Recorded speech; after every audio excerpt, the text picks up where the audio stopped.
Энэхүү хөлөг онгоц нь Арктикийн бүс нутгийг мөс зүсэгчгүйгээр туулсан анхны хөлөг онгоц юм. Тээвэрлэгч усан онгоцууд энэхүү хойд тэнгисийн усан замыг ашигласнаар Суэцийн сувгаар дамжин өнгөрөхөөс 40%-аар бага хугацаанд зорьсон газраа хүрэх боломжтой гэдгийг Арктикийн зөвлөлөөс мэдэгджээ. Зуны улиралд хойд тэнгисийн замаар тээвэр хийх боломжтой боловч өвлийн улиралд эрсдэлтэй бөгөөд зөвхөн мөс зүсэгчтэй тусгай хөлөг онгоцууд тус замыг туулах боломжтой байжээ.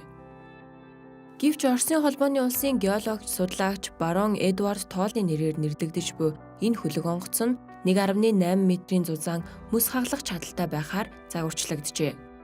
Тус хөлөг онгоц өвлийн улиралд хойд тэнгисийн замаар ямар нэг туслах төхөөрөмжгүй өөрөөрөө тулсан анхны усан онгоц болжээ.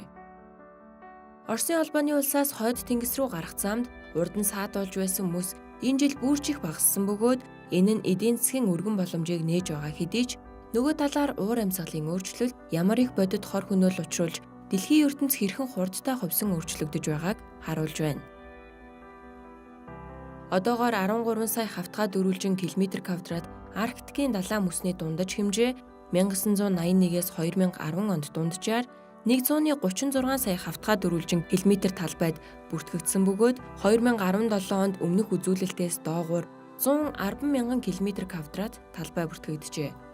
Өөрөөр хэлбэл Арктикийн тойргийн нутаг дэвсгэрт байрлах 8 орны шинжлэх ухааны бодлогын бүлэг-ийн зөвлөл нь өнгөрсөн 30 жилийн хугацаанд зуны мөсний хэмжээ 2 дахин буурч нийт мөсний 4/3 нь хайлсан гэж мэдэгджээ.